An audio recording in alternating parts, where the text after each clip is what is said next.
саламатсыздар ма? Саламатсыздар. Еркіндер, отырыңыздар. Қалдарыңыз қалай? Енді өткен сабақты қайталап кетейік. Бүгінгі сабақтың тақырыбы жарықтандыру, негізі фар, ал схемасын сызып қойдым, қазір осымен түсіндірудей. Бірақ алдыңғы сабақта бізге ең басты біздің құралымыз мультиметр деп аталады. Соны өттіңіздер, осы бойынша бұл не үшін керек дедім? Нұртөре тұршы, не үшін керек дедім?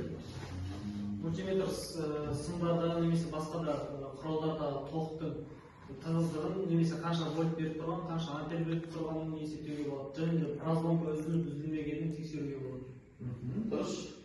Мультиметр сіздердің айтты, бұл сіздердің мамандарыңызды, бұл автоэлектриктің ең маңызды бір құралы болып келеді. Жақсы, рахмет, отырыңыз.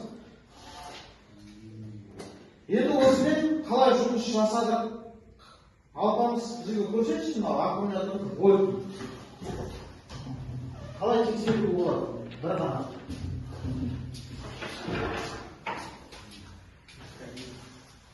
Аккумулятордың вольтты тексеру үшін осы проводымызда қосамыз. Плюс-плюске, минус-минуске көреміз. Қазірге көрсетіп тұр. 12-де 4 вольт. Аккумулятор зарядкасы бар. 12 вольттан аз болса, аккумулятордың іштегі тоғы және өткізетін амперлер аз болады. Ол уже зарядтау керек. Бұмен осындай тексеруге мүмкіндік бар екен. Енді келесі разломка. Қалай разломка жасауға мүмкіндіктеріміз бар.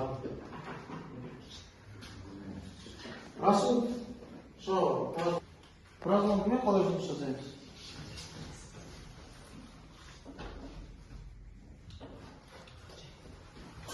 Нені ауыстыру керек бұнда? Диапазонды ауыстыру керекпіз, е? Міне. Біз разломкамен тоғы жүріп тұрма, жүріп тұрма, соны тексеруге болады.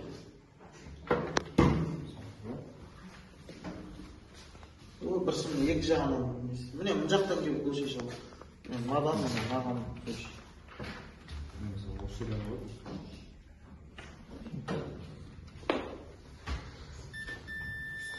Тоғы жүріп тұрма, мысалы осы.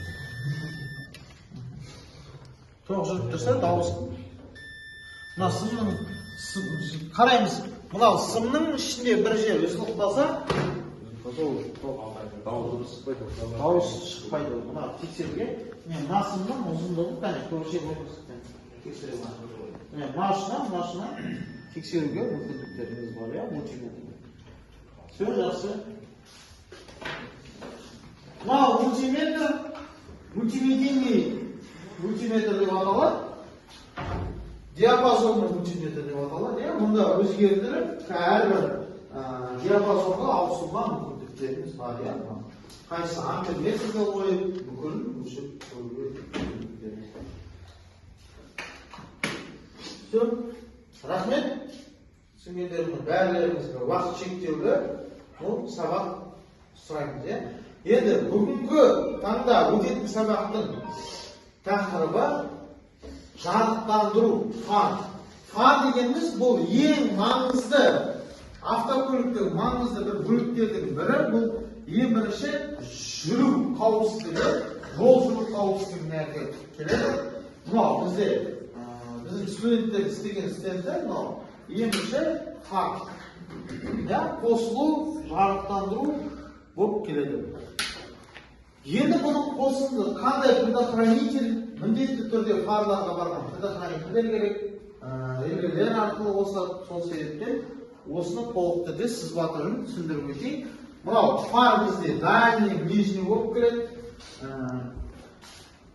Бүкіл шығатын сым через реле и предохранитель арқылы өтеді.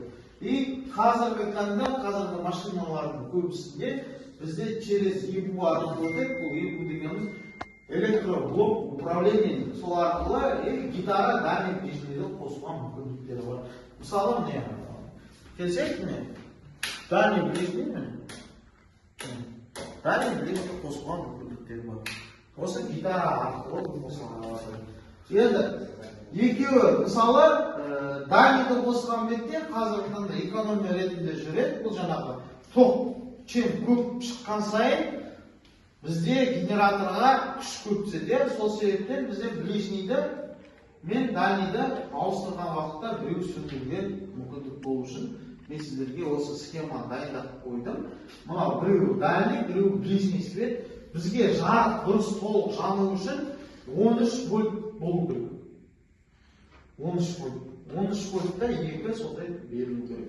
Предохранитель міндетті түрде, мысалы міне аккумулятордан шыққан плюс предохранительный блокқа барады. Предохранительный блоктан шығып плюс бізде 30 реленің 30-ына келеді.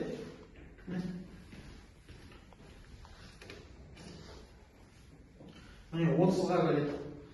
Міне мынау келіп тұр. 85 бізде кнопкаға кетеді, импулға. 87 бізде фарға кетеді. 86 бізде минусқа кетеді. Осы арқылы біздің фарларымыз жұмыс жасайды. Бұл фарлардың әрине қазір лампочкалердегі тоқтаймыз. Енді дальнийдікі де дәл солай. Шыққан, аккумулятордан шыққан плюс 30-ға келеді.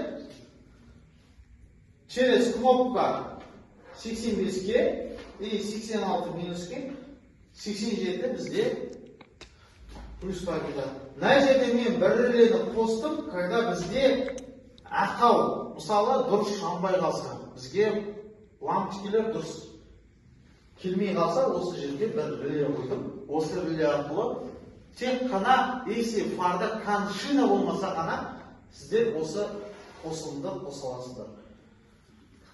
Енді бізде жарықтандыру кезінде бізге келесі лампочка түрлері.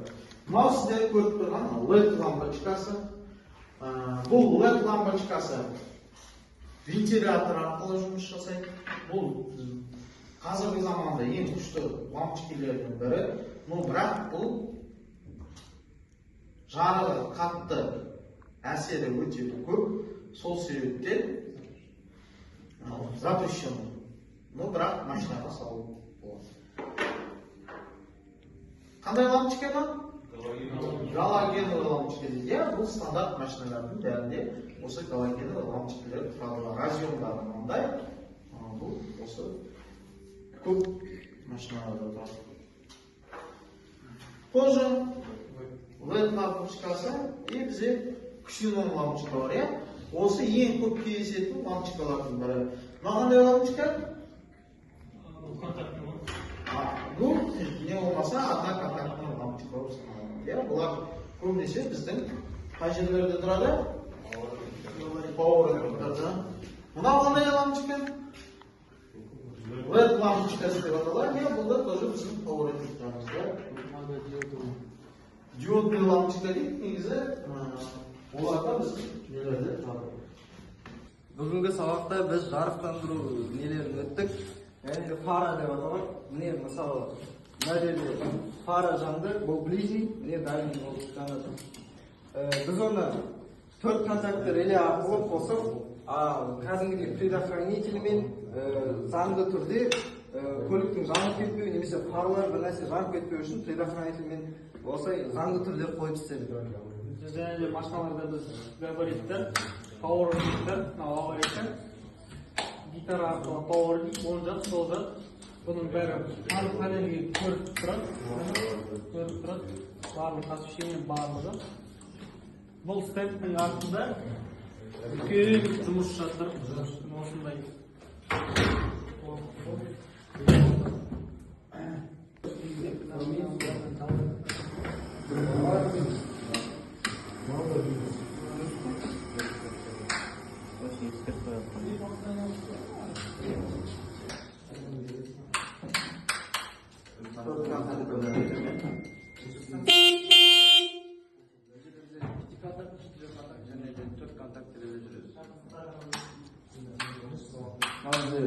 Дослужит, дневные фотографии, я много людей. заводчик командир сигнал.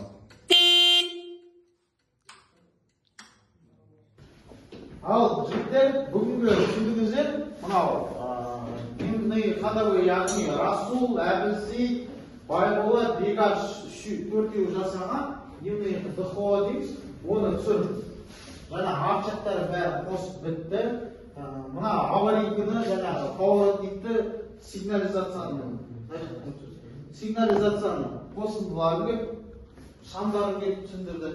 И бізде аян мен үрлеу нышанары мынау жаңағы дальний, ближний, четырехконтактный реле арқылы бәрін түсіндіріп көрсетті. Осы топпен қалғандары өз орындарында жұмыс жасады.